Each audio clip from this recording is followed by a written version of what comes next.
New bird flu discovery suggests cows are a threat for future pandemics. The potential of the avian flu to jump from birds to cows to humans has some scientists greatly concerned.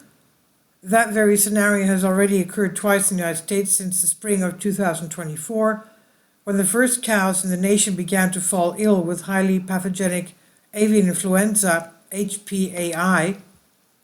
Researchers at Iowa State University have now led a study on 2 dairy cows in Texas that were infected with H5N1 strain to better understand how these transmissions came about.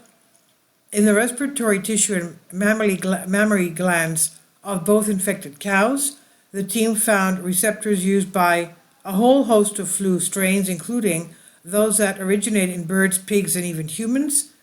With all of those receptors hanging out together, it's possible that if a virus infects a cell, it can learn its secrets and mutate to attach to other receptors on the cell as well, such as those commonly found in humans.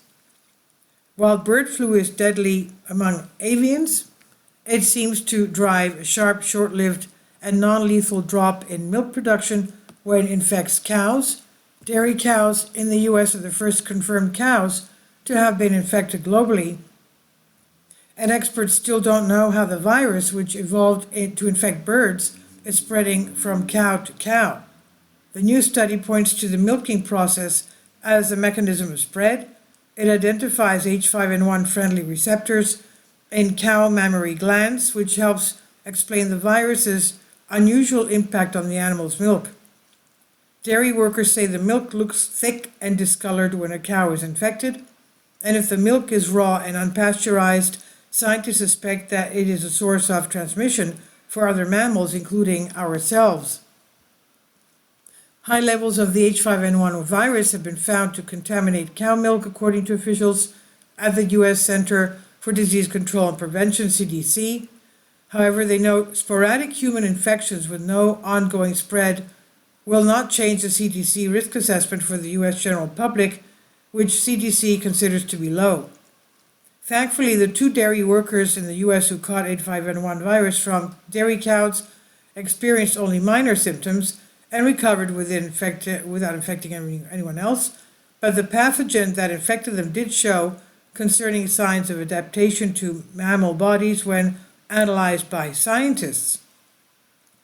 Whether those adaptations occurred in the dairy cows or the dairy workers is unknown, but scientists at Iowa State are keen to find out more. Influenza A viruses like H5N1 are known to infect cells via receptors made of sialic acids. Those viral strains that evolved to infect birds prefer certain sialic acid receptors compared to those that evolved to infect mammals. Even down to the species level, influenza A viruses are quite specific about where they attach to cells. Researchers at Iowa State University and the University of Georgia are worried by the expression and distribution of sialic acids they found in the respiratory tract and mammary glands of dairy cows infected with H5N1. Both locations seem to be susceptible to avian influenza, and they show signs of harboring possible viral replication. Like coronavirus, this influenza virus is inherently error-prone.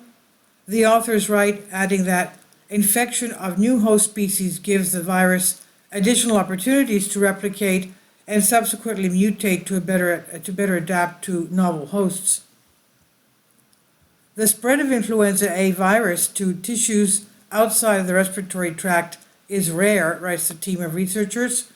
They think it's possible that the mildly acidic environment in the cow mammary gland, coupled with the presence of sialic acid receptors, could predispose cows to H5N1 infection, predispose them.